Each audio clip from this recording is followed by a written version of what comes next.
be with you. One of the things I was reading this week is in Matthew's Gospel, Matthew chapter 9, where it talks about the calling of Matthew. He was a tax collector, so he was hated by the general population because he was seen as a collaborator.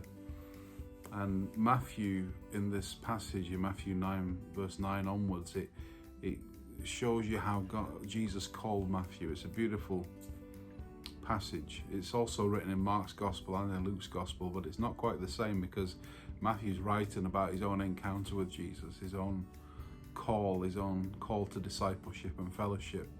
You know, I think it's in one of the letters to the Corinthians, Paul says that the greatest call we ever have is not to a particular title or function in the church or in society.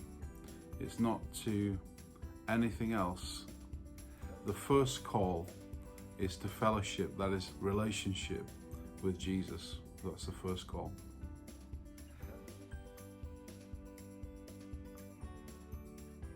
So anyway, Matthew explains what happened and sets the scene for us. And Jesus is walking by and calls Matthew, who's at the tax office collecting taxes, going about his daily life, being hated, being ostracized from community.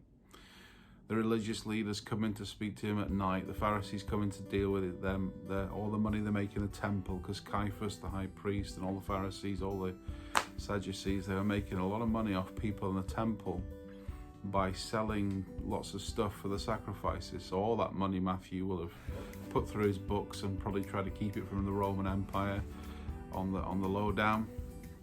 So they kind of needed him, but they also hated him. You know, it's an awful place to be in when you're just being used and there's no real relationship. So Jesus was looking to bring this guy into relationship, into fellowship, into discipleship, into friendship.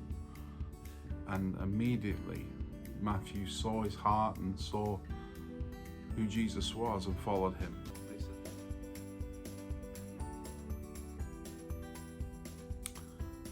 And I think that's important that we get that discipleship is to leave everything as secondary compared to our first love and to seek first the kingdom. Anyway, the first thing Matthew does is he has a feast for Jesus, you know. This is a great sign that there's been a conversion, a sense of change in his heart. Generosity is a great sign of that. We're generous people. Matthew puts on this feast and invites all the tax collectors and sinners he knows from various forms of life, and Jesus sits with them for a meal, and all his disciples come as well. I imagine that was quite a conversation when Jesus says, hey, we're going for a meal at a tax collector's house, and there'll be loads of people there who are not particularly of good reputation. And you can imagine people like Simon the Zealot and Peter the Zealot as well, saying, no, Lord, we can't do this. This is against regulations, against legal regulations. But Jesus wasn't bothered about that. Anyway, turns up, they eat, have a great time.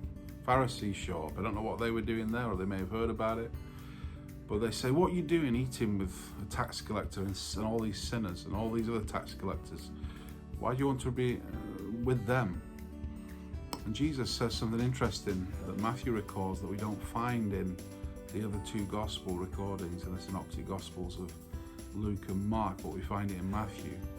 He says this: go away to the Pharisees, go away and find out what I mean when I say I desire mercy, not sacrifice. Mercy, not sacrifice. The word mercy is covenant love, it's relationship. Jesus was saying, I desire mercy. I desire relationship, not your sacrifices. All your sacrifices that you're making all the people pay for. I desire relationship with the people, not sacrifice. That's what grace is about. God stooping down. God is love in action as Jesus wanting relationship. He's not after what you can do, he's after your heart. And what you do will flow from that heart that's changed by his grace. That comes from Hosea 6:6. It's a direct quotation from their prophets saying that God, Jesus, desires relationship and not sacrifice.